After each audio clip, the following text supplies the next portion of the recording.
Good morning. মর্নিংটা কি আদৌ হয়েছে? ঘড়ির কাঁটা ভোর 4:30 ঘরে। 4:30 সময় উঠতে হলো, কারণ তোমাদের তো গতকালের ভ্লগে বলেছিলাম আমার মামার শ্রাদ্ধানুষ্ঠানের কাজে যেতে হবে, ওই জন্য কিন্তু ভোর ভোর ওঠা। আর যেহেতু আমি বাড়ির একটা বউ, ঘুম থেকে উঠলাম, সেজে গুজে বেরিয়ে গেলাম, তা করলে তো হয় না, ওই জন্য একটু আগেই উঠেছি। আমাদের ট্রেন হচ্ছে 6:10। এবার ওই জন্য 4:30 উঠেছি। উঠে বাসি কাজকর্ম করব, বাসি কাজকর্ম করে রেডি হব, তারপরে তো বেরোবো। ওই জন্য এই এতটা সময় আগেই উঠে পড়া। সবাই ঘুমাচ্ছে, আমি আমার মতো বাসি কাজকর্ম করছি। বর তো জেগেই আছে, ও উঠতেই যাচ্ছিল। আমি ওকে বারণ করলাম যে উঠে কি করবে, আমি তো বাসি কাজ করব, তুমি উঠে কি করবে?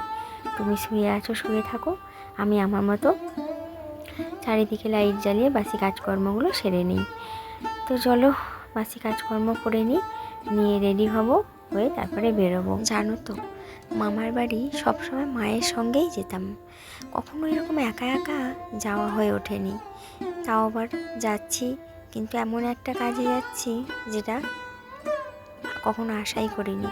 না, একা যাচ্ছি না, যাচ্ছি আমার মামার মেয়ে, আমার সেজো মামার মেয়ে, আমাদের এই কলকাতাতেই আশেপাশে থাকে, ওই জন্য ওর সঙ্গেই যাব। ও আর আমি দুজনে একসঙ্গেই যাব। আমাদের বাসের টিকিট কাটাই আছে। তো যাই হোক, চলো বাসি কাজকর্ম করে একদম গা হাত পা ধোবো, ধুয়ে রেডি হব, রেডি হয়ে তারপরে তোমাদের সামনে আসছি।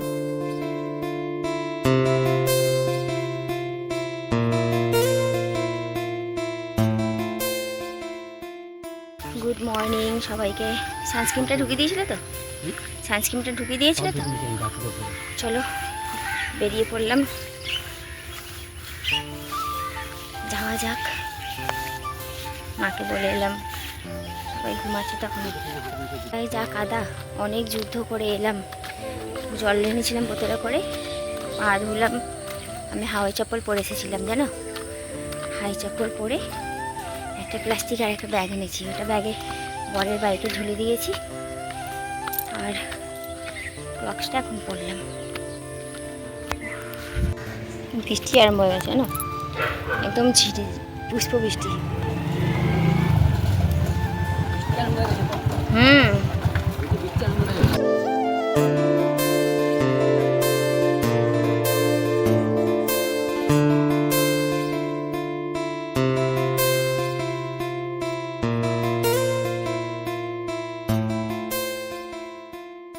টেম্পু বৃষ্টি এলে কিন্তু মানে দাঁড়িয়ে, হ্যাঁ, বাস স্টপে।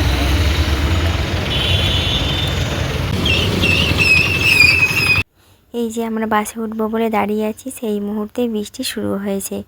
আমি আর আমার সেজো মামার মেয়ে দুজনেই যাচ্ছি।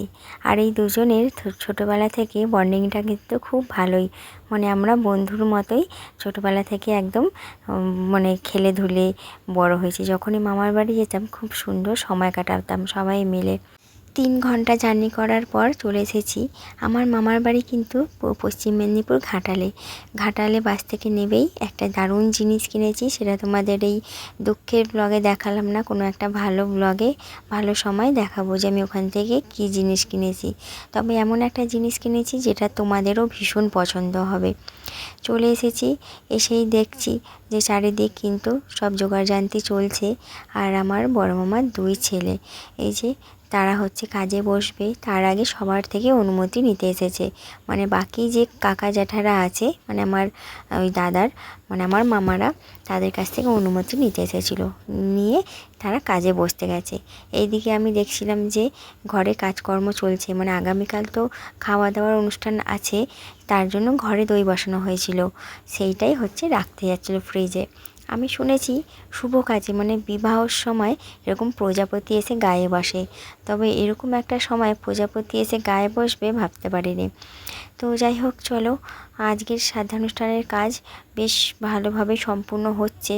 মেঘলা ওয়েদার, রোদ্দুর নেই, বৃষ্টিও নেই। আমরা চলে এসেছি দুপুরবেলা খাওয়াটা খেতে। একটু দেখে নিলাম কোথায় কী রান্নাবান্না হচ্ছে না হচ্ছে, কারণ সবার সঙ্গেই তো মোটামুটি চেনা পরিচিতি আছে, ওই জন্য এসেছিলাম একটু দেখতে। সকালে এসে টিফিনটা করে গেছি, সেটা তোমাদের আর দেখানো হয়নি। আমরা তো 9:30টার সময় এসে পৌঁছে গেছিলাম, এসে মুড়ি খেয়েছিলাম, মুড়ি আর ঘুগনি। এখন সময় দুপুর 1:30, এখন দুপুরের খাবারটা খেতে এসেছি। আজকে তো জানোই শ্রাদ্ধ অনুষ্ঠানে ভাত হয় না, ওই জন্য লুচি, ছোলার ডাল, আলু পটলের তরকারি আর ছিল মিহিদানা। এটাই দুপুরের আজকে খাওয়া দাওয়া। দেশে ঘরের অনেক নিয়ম থাকে যেগুলো শহরে থাকে না, বা অনেক নিয়ম শহরে থাকে যেগুলো দেশে ঘরে থাকে না। যে যার যেমন আলাদা আলাদা নিয়ম থাকে তেমনভাবেই কাজকর্ম হচ্ছে। আজকের দিনে কিন্তু ভাত হবেই না, না দুপুরে না রাত্রিরে। আর তোমরা কে এই ধরনের শ্রাদ্ধ অনুষ্ঠানের কাজ দেখেছো কমেন্ট করে জানিও। এটা কিন্তু যেমন তেমন শ্রাদ্ধানুষ্ঠানের কাজ নয়, এই শ্রাদ্ধানুষ্ঠানের একটা নাম আছে, মানে এই শ্রাদ্ধটার একটা নাম আছে, সেটা আমি ঠিক বলতে পারছি না তোমাদের। মানে 7খানা ব্রাহ্মণ আসে, চণ্ডী পাঠ, গীতা, সব কিছু পাঠ হয়, এরকম যজ্ঞ হয়। তারপরে মাটির শিব তৈরি করে সেই শিব পূজাও করা হয়। সবটাই হচ্ছিল, এই যে দেখতে পাচ্ছ মাটির শিব করে কিন্তু এখানে পুজো করা হচ্ছে, ওইদিকে হোমযজ্ঞ হচ্ছে। আর এইদিকে আমার ওই যে 2 দাদা আর 2 বৌদি কাজে বসে গেছে, সব দিকেই কিন্তু কাজ চলছে। তবে আমি বেশিক্ষণ এখানে দাঁড়িয়ে থাকতে পারিনি, কারণ ঘরে হচ্ছে ওই যে কীর্তন চলছিল, আর কীর্তনের যে ওই করুণ সুর, ওটা আমি নিতে পারছিলাম না, কারণ আমার মায়ের সমাতেও এই কীর্তনটা হয়েছিল। আর সেই স্মৃতিগুলো আমার মনে পড়ে যাচ্ছিল, খুব কষ্ট হচ্ছিল, আমার মায়ের কথা মনে পড়ে যাচ্ছিল। ওই জন্য বেশিক্ষণ আমি এখানে দাঁড়িয়ে থাকতে পারিনি, কিছুক্ষণ দাঁড়িয়েছিলাম, কিছুটা সময় দেখেছি, তারপরে আমি সরে গিয়েছিলাম। কারণ ওই যে তোমাদের বললাম সব কিছু মানে মনে পড়ে যাচ্ছিলো, আমাকে কষ্ট দিচ্ছিল যে একে একে সবাই চলে যাচ্ছে, ভালোবাসার মানুষগুলো। তারপরে পেছন দিকে গিয়ে দেখি, মানে ঘরের সামনের দিকটা এসে দেখি গান হচ্ছে।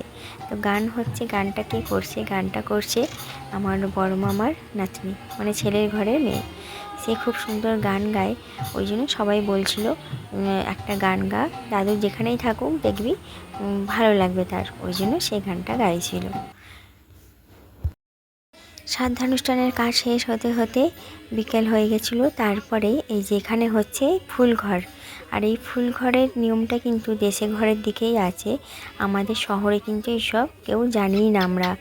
আর তোমরা কে কোথা থেকে দেখছো এই জিনিসটা জানো কি না, বা তোমাদের এখানে হয় কি না কেউ মারা গেলে, প্লিজ প্লিজ প্লিজ কমেন্ট করে জানিও।